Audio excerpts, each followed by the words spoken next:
Welcome to chemistry masters. आज के video में हम सोडियम बोरोहाइड्राइड के कुछ और रिएक्शंस को समझेंगे जो कि आपको डिफरेंट कॉम्पिटिटिव एग्जाम्स और आपके कॉलेज एग्जाम्स में ज़रूर हेल्प करेंगे। तो हमने अपने लास्ट वीडियो में सोडियम बोरोहाइड्राइड के कीमोसेलेक्टिव बिहेवियर को पढ़ा था। तो उसमें हमने ये देखा था कि जो सोडियम बोरोहाइड्राइड होते हैं वो कार्बोनिल्स को रिड्यूस कर सकते हैं, लेकिन सभी तरह के कार्बोनिल्स उससे रिड्यूस नहीं होते हैं नॉर्मल कंडीशंस में। जनरली ये देखा गया है कि जो सोडियम बोरोहाइड्राइड होता है वो एल्डिहाइड, कीटोन और एसाइल क्लोराइड या एसिड क्लोराइड्स को रिड्यूस कर सकते हैं, और उनमें भी जो रिडक्शन का बिहेवियर होता है वो एल्डिहाइड को सबसे ईजिली रिड्यूस करते हैं, फिर कीटोन्स को और फिर एसिड क्लोराइड्स को, जबकि एस्टर्स, अमाइड और कार्बोक्सिलिक एसिड नॉर्मल कंडीशंस में सोडियम बोरोहाइड्राइड से रिड्यूस नहीं होते हैं। तो आज के इस वीडियो लेक्चर में हम सोडियम बोरोहाइड्राइड के डिफरेंट एक्सेप्शनल रिएक्शंस को समझेंगे। साथ ही साथ हम ये भी देखेंगे कि आप कैसे सोडियम बोरोहाइड्राइड के से एनहाइड्राइड्स को रिड्यूस करते हैं, और साथ ही साथ ऑक्सीमर्क्यूरेशन का जो सेकंड स्टेप होता है जिसमें सोडियम बोरोहाइड्राइड का यूज़ किया जाता है उसको भी हम समझेंगे। तो सबसे पहले देखते हैं कि कौन कौन सी ऐसी रिएक्शन है जो सोडियम बोरोहाइड्राइड की एक्सेप्शनल रिएक्शंस कहलाती हैं। तो सबसे पहले हम देखते हैं कि अगर आपके पास मॉलिक्यूल में alpha beta unsaturated ketones present हों तो कैसे वो सोडियम बोरोहाइड्राइड से रिड्यूस हो सकते हैं। तो जनरली हम जब बात करते हैं सोडियम बोरोहाइड्राइड या लिथियम एल्यूमिनियम हाइड्राइड इस तरह के रिड्यूसिंग एजेंट्स की, तो हम ये कहते हैं जनरली वो डबल बॉन्ड को रिड्यूस नहीं करते हैं, लेकिन इसमें भी कुछ एक्सेप्शंस हैं, जैसे कि हमने लिथियम एल्यूमिनियम हाइड्राइड के केस में पढ़ा था। सिमिलरली सोडियम बोरोहाइड्राइड के केस में भी एक्सेप्शन है कि अगर अल्फा बीटा अनसैचुरेटेड कीटोन्स आपके पास प्रेजेंट हो या अल्फा बीटा अनसैचुरेटेड एल्डिहाइड्स भी प्रेजेंट हो तो उनको भी सोडियम बोरोहाइड्राइड जनरली रिड्यूस करता है। तो फिलहाल हम देखते हैं कि अल्फा बीटा अनसैचुरेटेड कीटोन्स को सोडियम बोरोहाइड्राइड कैसे रिड्यूस करेगा। तो जैसे कि हम जानते हैं सोडियम बोरोहाइड्राइड में दो पार्ट होते हैं, एक आपका कैटायनिक पार्ट है जो कि सोडियम है Na+, और दूसरा यहाँ पे बोरोहाइड्राइड है B-। और ये भी हम पहले से जानते हैं कि जो यहाँ पे BH4- है उसमें जो बोरोन और हाइड्रोजन या फिर हाइड्राइड के बीच का जो बॉन्ड है वो ब्रेक हो सकता है, और जो H है वो नेगेटिव फॉर्म में यानी कि हाइड्राइड के फॉर्म में यहाँ से निकल सकता है। तो वो जनरली अटैक क्या कर उसका जनरली अटैक जो होता है वो हम जानते हैं कि वो हमेशा इलेक्ट्रोपॉजिटिव सेंटर पे या इलेक्ट्रॉन डेफिशिएंट सेंटर पे होता है। अगर आप देखें तो इलेक्ट्रॉन डेफिशिएंट सेंटर आपका यहाँ पे है कार्बन और ऑक्सीजन के बीच के डबल बॉन्ड पे, जिसमें कि कार्बन जो है थोड़ा सा इलेक्ट्रॉन डेफिशिएंट है। जनरली होता है क्या है कि जो हाइड्राइड है वो आपका यहाँ अटैक करना चाहिए, जो कि नॉर्मल हम अपने पिछले वीडियो में देख चुके हैं। लेकिन जैसे कि आप जानते हैं कि अगर अल्फा बीटा अनसैचुरेटेड कीटोन या कार्बोनिल स्ट्रक्चर्स होते हैं तो उसमें क्या होता है, रेजोनेंस होता है, और रेजोनेंस होने की वजह से क्या होता है, ये बॉन्ड शिफ्ट होते हैं। तो इस वजह से क्या होता है, ये डबल बॉन्ड अगर आपका ऑक्सीजन की तरफ शिफ्ट होगा तो कार्बन पे प्लस चार्ज आएगा, ऑक्सीजन पे नेगेटिव चार्ज, और इसी कंडीशन में क्या होता है, ये डबल बॉन्ड भी सेम डायरेक्शन में आपका ब्रेक होता है। तो ये जो आपका अल्फा पोजीशन का कार्बन है उस पर नेगेटिव चार्ज और यहाँ पे प्लस चार्ज आ जाएगा आपका बीटा पोजीशन पे, और यहाँ पे जो आपका कार्बन है जो कि कार्बोनिल कार्बन है और जो आपका अल्फा का यहाँ पे कार्बन है उनके बीच में डबल बॉन्ड बन जाएगा। तो आप देख सकते हैं कि जब भी इस तरह की कंडीशन होती है आपके पास एक रेजोनेटिंग स्ट्रक्चर होता है और जो आपका इलेक्ट्रॉन डेफिशिएंट सेंटर होता है वो शिफ्ट हो सकता है। इसलिए आपका जो यहाँ पे हाइड्राइड है इस कंडीशन में वो इस कार्बोनिल कार्बन पे अटैक ना करके यहाँ पे बीटा कार्बन पे जाके अटैक करेगा, और इन टर्न आपका बॉन्ड इस तरह से ब्रेक हो जाएगा जैसा कि हमने बताया आपको। जैसे ये ब्रेक हुआ तो हाइड्रोजन यहाँ से निकल के जो भी हाइड्राइड के फॉर्म में जाके बीटा कार्बन पे जुड़ेगा, BH3 as a neutral species अलग हो जाएगी और ऑक्सीजन के साथ यहाँ पे Na आके जुड़ जाएगा, और डबल बॉन्ड आपका कार्बन जो कि आपका कार्बोनिल कार्बन है और अल्फा कार्बन के बीच का यहाँ पे बन जाएगा। तो इस तरह से आप देख सकते हैं कि ये स्ट्रक्चर जो था आपका, जो अल्फा बीटा अनसैचुरेटेड कार्बन आपके पास था, कार्बोनिल स्ट्रक्चर जो था वो चेंज हो चुका है नए स्ट्रक्चर में। अब अगले स्टेप की अगर हम बात करें तो उसमें आप वाटर या फिर कोई अल्कोहल जब लेते हैं तो उसकी प्रेजेंस में रिएक्शन होती है। तो होता क्या है, अगर आपने यहाँ पे इथेनॉल जैसे लिया हुआ है तो इथेनॉल में जो OET होता है वो एक नेगेटिव चार्ज स्पीसीज या फिर बेसिक स्ट्रक्चर होता है, और उसका जो काउंटर यहाँ पे आप आयन कह सकते हैं, या फिर H+ यहाँ पे प्रेजेंट होता है। तो होता क्या है, ये नेगेटिव चार्ज जाके अटैक करता है इस कार्बोनिल कार्बन पे, और उसके बाद जो ये डबल बॉन्ड है कार्बन और अल्फा पोजीशन के कार्बन का, ये ब्रेक हो जाता है अल्फा पोजीशन की तरफ, यानी कि अल्फा पोजीशन पे आपका नेगेटिव चार्ज आता है। तो नेगेटिव चार्ज पे जो यहाँ पे एथेनॉल का H+ है वो जाके ऐड हो जाता है और आपका कार्बोनिल बॉन्ड वापस बन जाता है। कुछ इस तरह से आप देख सकते हैं, कार्बोनिल बॉन्ड आपका दोबारा बन गया और OET के साथ यहाँ पे सोडियम जाके जुड़ जाता है, यानी कि NaOET आपका स्ट्रक्चर बनेगा। अब इसके बाद देखिए कि अगर ये स्ट्रक्चर को अगर आप देखते हैं तो ये स्ट्रक्चर जो है ये सिंपली आपका कार्बोनिल स्ट्रक्चर है, या फिर आप कह सकते हैं सिंपली ये आपका कीटोन है, साइक्लिक कीटोन है। और कीटोन को आप जानते हैं कि अगर आप उसका सोडियम बोरोहाइड्राइड के साथ रिडक्शन करते हैं, जो कि हमने पिछली वीडियो में देखा था, और NaOH या आप इसकी रिएक्शन कराते हैं एथेनॉल के साथ, अल्कोहल के साथ या वाटर के साथ की प्रेजेंस में, या इन सॉल्वेंट की प्रेजेंस में, तो कीटोन जो होते हैं वो आपको secondary alcohol as a product देते हैं। तो जब भी आपके पास अल्फा बीटा अनसैचुरेटेड स्ट्रक्चर्स होंगे या कार्बोनिल स्ट्रक्चर्स होंगे, तो सोडियम बोरोहाइड्राइड के प्रेजेंस में आपका डबल बॉन्ड भी ब्रेक होगा जो कि अल्फा बीटा अनसैचुरेटेड है, और साथ ही साथ आपका डबल बॉन्ड O यानी कि आपका कार्बोनिल स्ट्रक्चर भी ब्रेक होगा और आपको अल्कोहल एज अ प्रोडक्ट मिलेगा। इसी तरह से हम एक कंडीशन और देखते हैं।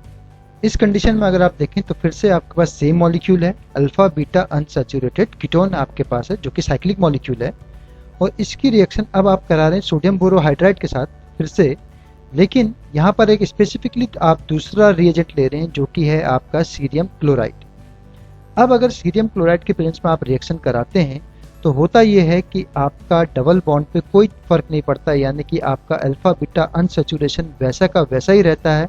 हाँ, आपका जो कीटोनिक स्ट्रक्चर है वो आपका चेंज हो जाता है अल्कोहल में, यानी कि आपके पास अल्फा बीटा अनसैचुरेटेड अल्कोहल मिलता है। तो हम देखते हैं कि ये रिएक्शन कैसे होती है, और इस तरह की जो एक्सेप्शनल रिएक्शंस हैं या फिर आप कह सकते हैं नॉर्मल से अलग जो रिएक्शंस हैं, जनरली यही आपके कंपटीशंस में पूछी जाती है। तो अगर हम बात करें रिएक्शन कैसे होगी, तो सबसे पहले जनरली होता है क्या है, सीरियम क्लोराइड सोडियम बोरोहाइड्राइड के साथ रिएक्ट करता है और सीरियम डाइक्लोरोहाइड्राइड एज अ प्रोडक्ट देता है, और यही अब जो सीरियम डाइक्लोरोहाइड्राइड आपके पास यहाँ पर मिला है, ये आपका रिएक्शन करता है इस alpha beta unsaturated cyclic ketone के साथ। सबसे पहले अगर आप देखें तो इस मॉलिक्यूल में जो ऑक्सीजन के बाद जो लोन पेयर ऑफ इलेक्ट्रॉन है, वो लोन पेयर ऑफ इलेक्ट्रॉन वो क्या करता है, सीरियम को डोनेट करता है, क्योंकि सीरियम अगर देखें ये एक मेटल है, तो मेटल के पास टेंडेंसी होती है कि वो अपने जो डी ब्लॉक के ऑर्बिटल्स हैं या एम्प्टी ऑर्बिटल्स हैं उसमें अपने इलेक्ट्रॉन ये एकोमोडेट कर सकता है, तो ये इलेक्ट्रॉन ये ले लेता है। और उसके बाद क्या होता है, अगर आप देखें तो ऑक्सीजन ने इलेक्ट्रॉन दिया इसलिए इसमें स्लाइटली प्लस चार्ज आ गया है, सीरियम ने इलेक्ट्रॉन लिया इसलिए इस पर स्लाइटली नेगेटिव चार्ज आ गया है। अगर आप देखें किसी मेटल पे अगर नेगेटिव चार्ज आता है तो वो एक अनस्टेबल सी कंडीशन होती है, इसलिए क्या होता है, ये आपका हाइड्राइड का ट्रांसफर इसके बाद अगले स्टेप में होता है। तो यहाँ पे कार्बन और ऑक्सीजन के बीच का बॉन्ड ब्रेक हो जाता है, और जैसे बॉन्ड ब्रेक होगा तो सर्टेनली ऑक्सीजन ज़्यादा इलेक्ट्रोनेगेटिव है इसलिए बॉन्ड उसकी तरफ को ब्रेक होगा, तो ऑक्सीजन की तरफ बॉन्ड ब्रेक हुआ तो ऑक्सीजन पे प्लस चार्ज था पहले से, ऑक्सीजन की तरफ ब्रेक होने की वजह से ऑक्सीजन पे नेगेटिव चार्ज आया, प्लस और माइनस यानी कि ऑक्सीजन हो जाएगा न्यूट्रल। डबल बॉन्ड ब्रेक हुआ है इस वजह से कार्बन पे आएगा आपका प्लस चार्ज। इसके अगले स्टेप में क्या होता है, जो आपका हाइड्रोजन है वो यहाँ से ब्रेक हो जाता है एज ए नेगेटिव स्पीसीज, यानी कि हाइड्राइड, क्योंकि ये ज़्यादा इलेक्ट्रोपॉजिटिव एलिमेंट के साथ जुड़ा है, इसलिए यहाँ पे हाइड्रोजन अपने इलेक्ट्रॉन लेके चले जाएगा और कहाँ जाके अटैक करेगा, इस कार्बन पे जो जिसके पास प्लस चार्ज होगा कार्बन ऑक्सीजन के बॉन्ड ब्रेक होने की वजह से। जैसे बॉन्ड ब्रेक हुआ H पे आया नेगेटिव चार्ज यानी कि हाइड्राइड, वो जाके यहाँ जुड़ गया, और सीरियम क्या हो जाएगा यहाँ पे फिर से आपका ये न्यूट्रल हो जाएगा, क्योंकि सीरियम ने इलेक्ट्रॉन डोनेट किए हैं इसलिए इसमें प्लस चार्ज आएगा, नेगेटिव चार्ज उसके पास पहले से है इसलिए न्यूट्रल हो जाएगा। यानी कि आपके पास कुछ ये कंडीशन बनेगी कि आपका जो कार्बन है उस पर हाइड्रोजन जाके जुड़ गया है, और ऑक्सीजन और कार्बन के बीच में एक सिंगल बॉन्ड बचा है, और Ce और ऑक्सीजन के बीच में एक बॉन्ड आपका बन गया है। अगले स्टेप में आप इसकी सिंपली वाटर के साथ रिएक्शन कराएंगे, वाटर के साथ रिएक्शन कराने में जो आपका H+ है वो जाके ऐड हो जाएगा आपके यहाँ पे ऑक्सीजन के साथ, और C के साथ जो OH स्पीसीज होगी वो जाके ऐड हो जाएगी CeCl2OH के फॉर्म में आएगा, आपका प्रोडक्ट अलग मिल जाएगा। और अगर आप देखेंगे तो इस डबल बॉन्ड पे कोई फर्क नहीं पड़ेगा, डबल बॉन्ड वैसे का वैसे रहेगा, और आपका जो मॉलिक्यूल है वो कीटोन से आपका अल्कोहल या कीटोन से सेकेंडरी अल्कोहल में चेंज हो जाएगा। अब हम देखते हैं कि इस कंडीशन में जब आपने पूरी रिएक्शन देख ली कि इस तरह की रिएक्शन होती है, तो इस रिएक्शन को हम कहते हैं ल्यूस रिडक्शन। और जो ये रिएजेंट होता है सोडियम बोरोहाइड्राइड और सीरियम क्लोराइड का जो ये आपका रिएजेंट है, ओवरऑल रिएजेंट, इसे हम कहते हैं ल्यूस रिएजेंट। अब हम देखेंगे कुछ और कंडीशन जिसमें जो ये ल्यूस रिएजेंट है वो किस तरह से रिएक्शन देता है। ल्यूस रिएजेंट की जब हम बात करते हैं तो ल्यूस रिएजेंट सिंपली आपका कोशिश करता है कि अल्फा बीटा अनसैचुरेटेड कीटोन्स या आपका अल्फा बीटा अनसैचुरेटेड एल्डिहाइड्स हैं उनको रिड्यूस करने की कोशिश करता है। जैसे कि अभी हमने देखा कि वो डबल बॉन्ड पे कोई फर्क नहीं करेगा, जो आपका कीटोन उसके साथ प्रेजेंट है या कार्बोनिल स्ट्रक्चर उसके साथ प्रेजेंट है डबल बॉन्ड के रेजोनेंस में, उसको वो क्या करता है, रिड्यूस करता है सेम प्रोसेस के थ्रू या फिर सेम मैकेनिज्म के थ्रू। तो जो आपका इंडिविजुअल या अकेला कीटोन है या फिर कार्बोनिल है उस पर कोई फर्क नहीं पड़ेगा। जो आपका डबल बॉन्ड के साथ प्रेजेंट है यानी कि अनसैचुरेशन के अल्फा बीटा पोजीशन में अगर अनसैचुरेशन है तो वही कीटोन या फिर वही कार्बोनिल स्ट्रक्चर आपके रिड्यूस होते हैं। तो ये आपको याद रखना है। इसी तरह से इस मॉलिक्यूल में अगर आप देखें तो यहाँ पे भी हमने सोडियम बोरोहाइड्राइड लिया है और सीरियम क्लोराइड लिया है। तो इस कंडीशन में अगर आप देखें आपके पास यहाँ पे एक एल्डिहाइड भी है और आपके पास यहाँ पे मॉलिक्यूल में डबल बॉन्ड O भी है। तो इस कंडीशन में जनरली क्या अगर होता है, यहाँ पे अगर आप देखें तो कोई भी आपके पास अल्फा बीटा अनसैचुरेशन नहीं है। तो इस कंडीशन में क्या है, आपका जो सीरियम क्लोराइड और सोडियम बोरोहाइड्राइड का जो ल्यूस रिएजेंट है ये क्या करता है, एसिड को जनरली वैसे भी रिड्यूस नहीं करता। ये एल्डिहाइड और कीटोन की अगर हम बात करें तो यहाँ पे देखेंगे कि यहाँ पे कोई भी आपका अनसैचुरेशन नहीं है। तो जनरली इस कंडीशन में क्या करता है, ये एल्डिहाइड को ये रिड्यूस नहीं करता है। जनरली हमने ये देखा था कि सोडियम बोरोहाइड्राइड की प्रेफरेंस जो होती है कीमोसिलेक्टिविटी की वो एल्डिहाइड के लिए ज़्यादा होती है और कीटोन के लिए कम होती है। लेकिन अगर आप CeCl3 यानी कि सीरियम क्लोराइड की प्रेजेंस में रिएक्शन कराएंगे और अगर आपके पास यहाँ पे डबल बॉन्ड नहीं भी है तब भी क्या होता है, आपका जो कीटोन होता है वो रिड्यूस होके आपको सेकेंडरी अल्कोहल जनरली देता है। ठीक है, ये कंडीशन तब है जब आप इसको सिंपली कम ले रहे हैं उस कंडीशन में। अगर इस ऊपर वाली कंडीशन में अगर आप क्या करते इस सीरियम क्लोराइड को एक्सेस में लेते तो हो सकता था ये डबल बॉन्ड जो आपका कीटोन है यहाँ पे डबल बॉन्ड O ये भी आपका रिड्यूस हो जाता और ये OH में चेंज हो जाता। इसके बाद अगर आप देखें इस कंडीशन में अगर आप देखें तो यहाँ पे आपके पास अल्फा बीटा अनसैचुरेटेड एल्डिहाइड है। तो अनसैचुरेटेड एल्डिहाइड्स भी जो होते हैं अल्फा बीटा अनसैचुरेटेड एल्डिहाइड वो भी क्या हो सकते हैं आपके इस रिएजेंट यानी कि ल्यूस रिएजेंट की वजह से वो अल्कोहल में चेंज किए जा सकते हैं। डबल बॉन्ड पे कोई चेंज या कोई उसका रिडक्शन नहीं होता। तो इस तरह से आप देख सकते हैं कि जो आपका ल्यूस रिएजेंट है या सोडियम बोरोहाइड्राइड सीरियम क्लोराइड के प्रेजेंस में डिफरेंट टाइप के एक्सेप्शनल रिएक्शंस शो करता है। इसी तरह का एक एक्सेप्शनल रिएक्शन और हम देखेंगे जिसमें आप देखेंगे कि कार्बोऑक्सिलिक एसिड भी रिड्यूस हो सकते हैं।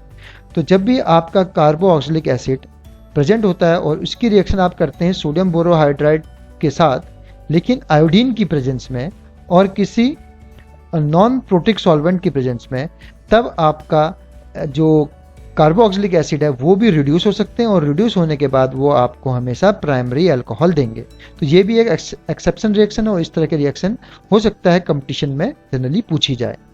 अब हम देखते हैं अगले रिएक्शन में कि कैसे एनहाइड्राइड्स को आप रिड्यूस कर सकते हैं। तो जब भी एनहाइड्राइड को आप रिड्यूस करने की कोशिश करेंगे तो एनहाइड्राइड्स जो होते हैं उनको रिड्यूस करके आप लैक्टोन में चेंज करते हैं। लैक्टोन जो होते हैं वो आपके साइक्लिक एस्टर्स होते हैं। तो अगर आप देखें कि एनहाइड्राइड्स जो होते हैं, एनहाइड्राइड्स का स्ट्रक्चर कुछ इस तरह से होता है, डबल बॉन्ड O फिर ऑक्सीजन सिंगल बॉन्ड के साथ फिर सिंगल बॉन्ड ऑक्सीजन और फिर डबल बॉन्ड ऑक्सीजन, ये आपका जनरली एनहाइड्राइड होता है। तो एनहाइड्राइड की आप रिडक्शन करा सकते हैं सोडियम बोरोहाइड्राइड से, लिथियम एल्यूमिनियम हाइड्राइड से भी रिड्यूस हो जाते हैं और लैक्टोन ही एज अ प्रोडक्ट देते हैं।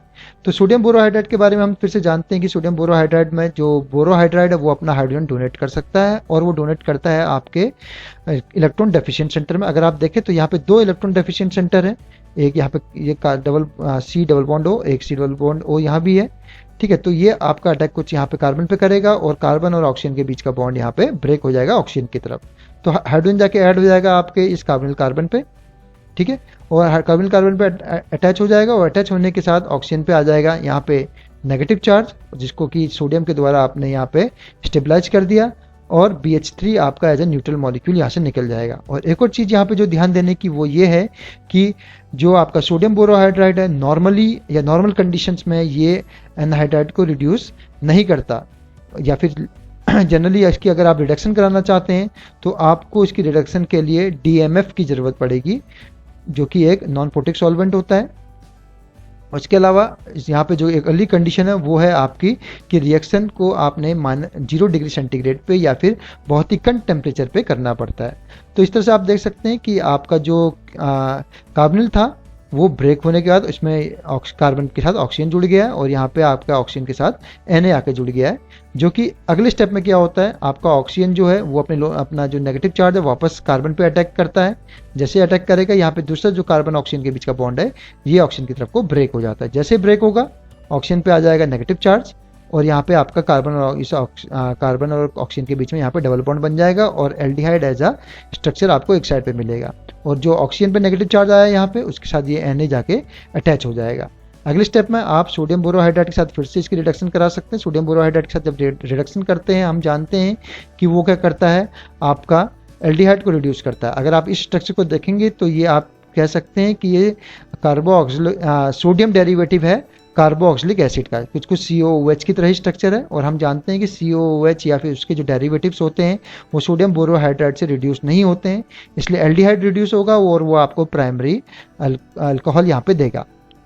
अगले स्टेप में वो उसकी मेथनॉल या एथेनॉल के साथ आप रिएक्शन करेंगे, NH जो होगा वो हाइड्रोजन से रिप्लेस हो जाएगा और आपको दूसरी साइड पे COOH एज अ प्रोडक्ट मिलेगा और एक तरफ अल्कोहल यहाँ पे आपको मिला हुआ है। तो आपको जो मॉलिक्यूल मिला है उसमें बेंजीन रिंग में आपके पास कार्बोक्सिलिक एसिड और अल्कोहल प्रेजेंट है। अब देखें तो यहाँ पे जनरली होता है क्या है, वाटर का एलिमिनेशन होता है इन दो कंपोनेंट से। अगर आप देखेंगे तो ये एसिडिक स्ट्रक्चर है, एसिड अपना हाइड्रोजन देता है और यहाँ से OH आपका निकल जाएगा और वाटर का लिबरेशन होने के बाद आपका यहाँ पे लैक्टोन एज अ प्रोडक्ट बनेगा, यानी कि जो यहाँ पे आपका कार्बन है वो इस ऑक्सीजन के साथ जुड़ के आपका लैक्टोन एज अ प्रोडक्ट दे देगा। तो इस तरह से आप देख सकते हैं कि DMF की प्रेजेंस में 0 डिग्री सेंटीग्रेड पे सोडियम बोरोहाइड्राइड जो होते हैं वो एनहाइड्राइड को रिड्यूस कर सकते हैं लैक्टोन्स में या फिर साइक्लिक एस्टर्स में। इसी तरह से एक बहुत ज़्यादा इंपॉर्टेंट रिएक्शन है जिसे हम कहते हैं ऑक्सीमर्क्यूरेशन। ऑक्सीमर्क्यूरेशन में जनरली होता क्या है, ऑक्सीमर्क्यूरेशन जो इस रिएक्शन है उसमें आपका एल्कीन जो होता है यानी कि डबल बॉन्ड जो होता है वो रिड्यूस यानी कि आप कह सकते हैं रिड्यूस हो जाता है और रिड्यूस होने के बाद वो डीमर्क्यूरेशन प्रोसेस में या डीमर्क्यूरेशन स्टेप में अल्कोहल में या फिर आप कह सकते हैं कि टर्सरी अल्कोहल में या फिर आप कह सकते हैं हायर डिग्री अल्कोहल में चेंज किया जा सकता है। तो ये रिएक्शन हमने यहाँ पे दिखाई है जिसमें आपके पास एक डबल बॉन्ड है और डबल बॉन्ड के साथ अगर आप देखें तो यहाँ पे अल्कोहल जाके ऐड हो गया है ऑक्सीमर्क्यूरेशन एंड डीमर्क्यूरेशन स्टेप के बाद। तो ऑक्सीमर्क्यूरेशन का मतलब होता है कि आपका मर्क्यूरी ग्रुप यानी कि OHG जो ग्रुप है वो आके अटैच हो जाता है और डीमर्क्यूरेशन स्टेप में क्या होता है, आपका जो मरकरी है यानी कि Hg है वो वहाँ से रिमूव हो जाता है। अब हम देखेंगे कि ये स्टेप या ये रिएक्शन कैसे होती है। तो इस ऑक्सीमर्क्यूरेशन डीमर्क्यूरेशन स्टेप की अगर हम बात करें, इसका इंपॉर्टेंस यहाँ पर सोडियम बोरोहाइड्राइड के साथ कैसे है पहले हमको ये जानना जरूरी है। तो सोडियम बोरोहाइड्राइड जो होता है वही क्या करता है, इस मॉलिक्यूल के डीमर्क्यूरेशन स्टेप जो है उसको कंटिन्यू करता है या फिर उसको लाने की उसकी जो प्रोसेस है वो सोडियम बोरोहाइड्राइड की वजह से ही पूरी होती है। अगर सोडियम बोरोहाइड्राइड आप यूज़ ना करें तो डीमर्क्यूरेशन स्टेप या फिर अल्कोहल के फॉर्मेशन का स्टेप नहीं हो सकता। तो हम ये देखेंगे कि ये आपका ऑक्सीमर्क्यूरेशन डीमर्क्यूरेशन कैसे होता है। तो ये जो रिएक्शन है वो 2 स्टेप में होती है। तो अगर हम देखें पहले स्टेप में क्या होता है, जनरली आपका जो एल्कीन है वो आप ले रहे हैं, एल्कीन आपकी कोई भी हो सकती है, किसी भी तरह का एल्कीन स्ट्रक्चर हो सकता है। एल्कीन जो होता है वो इस मर्क्यूरिक एसीटेट के साथ रिएक्शन करता है। तो अगर आप देखें तो इसी स्ट्रक्चर को मैंने कुछ इस तरह से खोल के रखा हुआ है जिसमें आपका Hg है और 2 एसीटेट ग्रुप इसके साथ जुड़े हैं। तो Hg के बाद जो कह सकते हैं आउटर मोस्ट सेल में जो इलेक्ट्रॉन्स होते हैं वो क्या करता है, यहाँ पे इस डबल बॉन्ड पे ये डोनेट करता है। तो अगर आप देखें तो Hg एक साइड पे इलेक्ट्रॉन डोनेट करता है और ये डबल बॉन्ड ब्रेक हो जाता है और वो अपने इलेक्ट्रॉन कह सकते हैं Hg के को वापस कर देता है कुछ इस तरह से।